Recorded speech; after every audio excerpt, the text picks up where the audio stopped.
guys, welcome back to my channel, Bianca H Beauty. If you're new here, my name is Bianca H and I am so excited to have you watching my video today. I don't want to bore you and keep you here forever, so we're just going to get straight into it. Today we are learning how to wield your concealer like a baddie.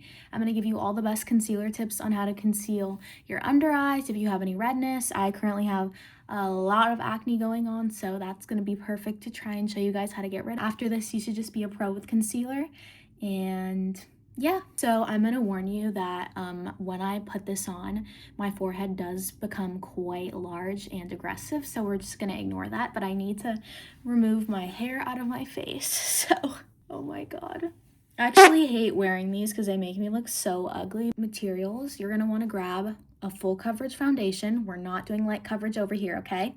There will be no skin tint, no foundation serum. You need a full coverage foundation, trust me. And I'm going to show you how to make it not cakey, so don't even worry about that. You are going to need a concealer brush. Okay, where did I put my, I literally don't know where I put my concealer. Oh, here it is. A full coverage concealer. That is in your shade. That is slightly lighter. Slightly lighter. You can actually tell what's going on. This is actually slightly lighter than my foundation shade. A concealer in shade is slightly lighter than foundation. A powder puff and a beauty blender. Now, I personally don't use color corrector, but I'm gonna do one side how I do it and then one side with color corrector to show you guys sort of the difference.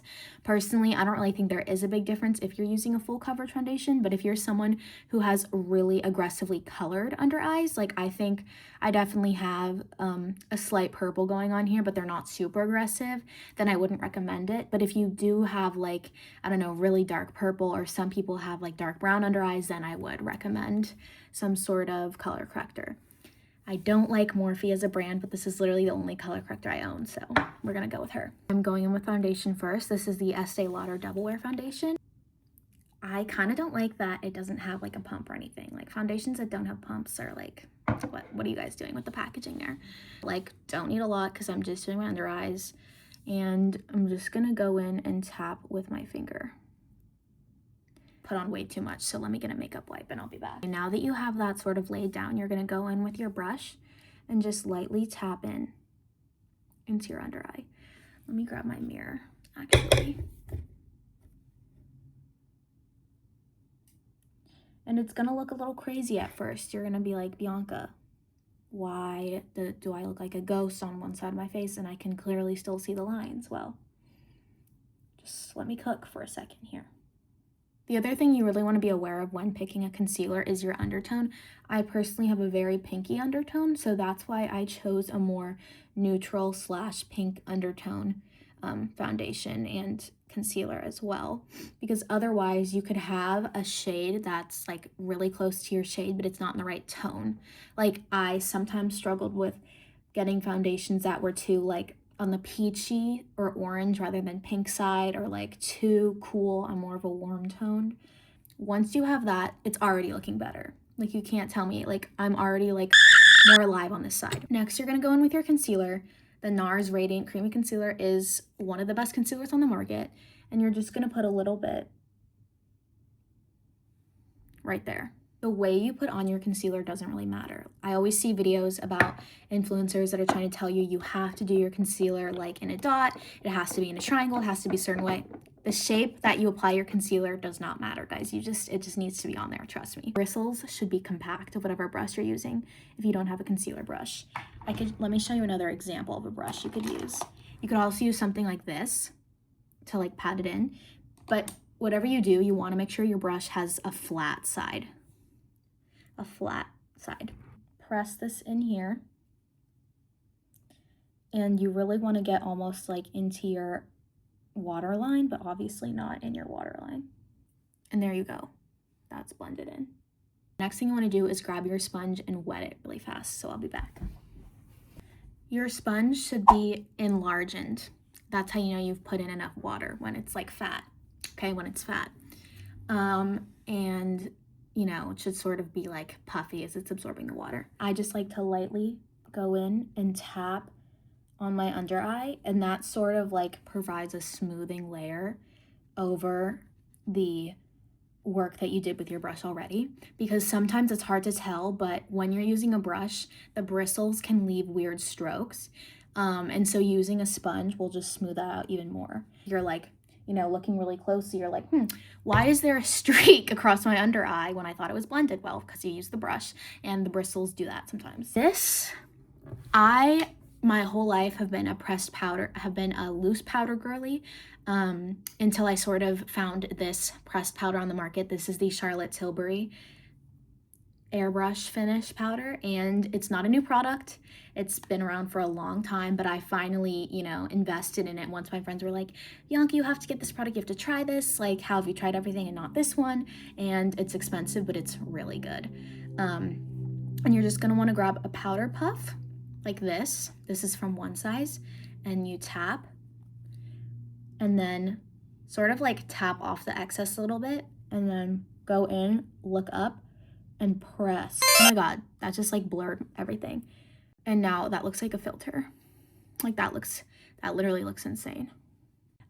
I recommend using a loose powder in general everywhere on your face except for the under eye, because I think you really need to like press into your skin right there, because that's where our skin creases the most. And maybe like around the nose you could use a pressed powder. This is what the concealer looks like finished with my routine. Now I'm also going to use a color corrector, if you will, on the other eye. I'm gonna use a color corrector on the other eye now to show you like the other way of doing concealer that works too. I honestly should probably be using a green color corrector because I have like this pink purpley color, and I'm not really supposed to be using pink on pink. But honestly, like, I'm trying to show you that the color corrector isn't as important as the concealer. Like, as long as you have layers of product on top of the under eye, it will most likely be concealed. Oh, my mom just called me for dinner, so I'll be back in a second. I'm back. Oh, you didn't miss, oh, okay. Anyway.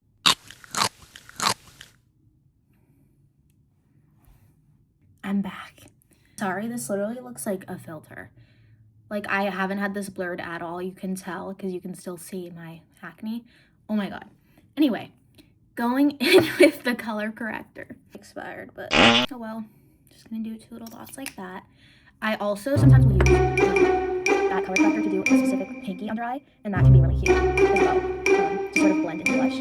I could do the pinky. Once that is blended in, I would just like immediately go in with this to make sure you get that like stacking effect, because otherwise I think if you blend in with a beauty blender when you're using color corrector, it'll be too blended in, and like the color theory aspect of it won't work because you've blended it in too much. Just gonna blend in that concealer right on top.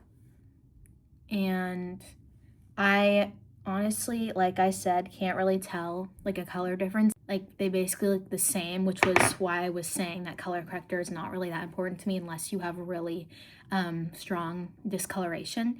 And then using the excess powder, I'm just going to tap that into my under eye. And boom.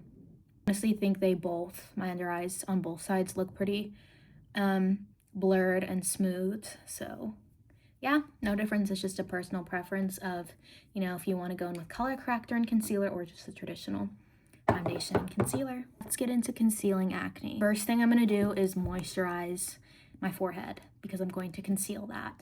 And obviously any makeup is not really good for your skin, but if you don't moisturize or do anything, you know, the effects could be worse. So I'm just going in with a little bit of that, and I forgot to show, this is the Cosrx Ceramide Skin Barrier Moisturizer, and I like it because it has hyaluronic acid in it, and that is really good for sensitive skin because it sort of like plumps and hydrates your skin. So just doing a little bit of that.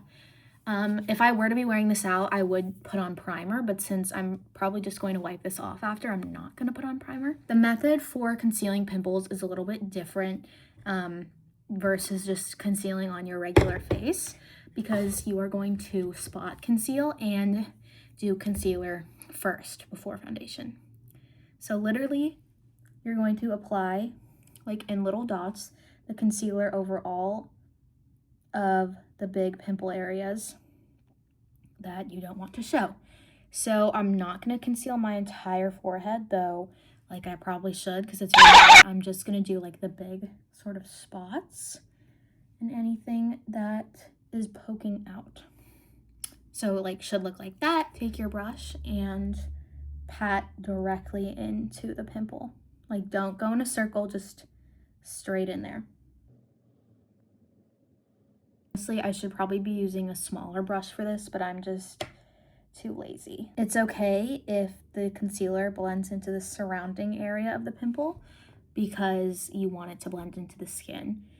And once I go over this with foundation, it will be less splotchy, obviously. Take your powder puff and literally pat over everything.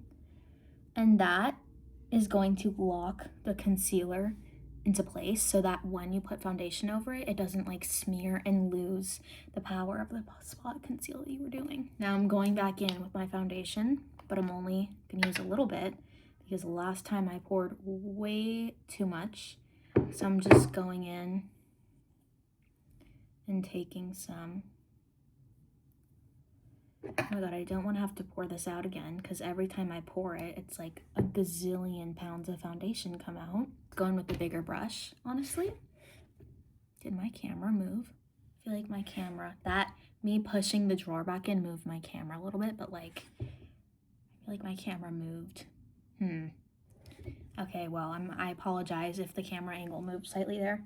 And then again, tap in. Do not do circles, just tap. Doing circles wouldn't really hinder you that much, but I think because you're really trying to like pack the foundation on top of the pimples, it would kind of be like, you know, you're kind of just like smearing around, like it doesn't do as much for covering it. And wow, this one really is just not really sticking out.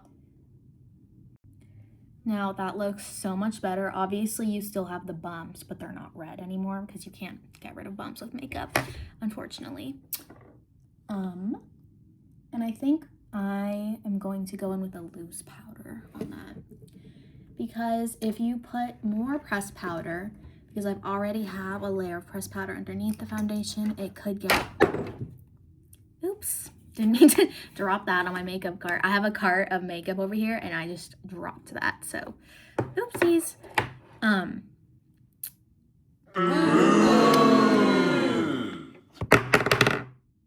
I fixed my camera. That was really bothering me.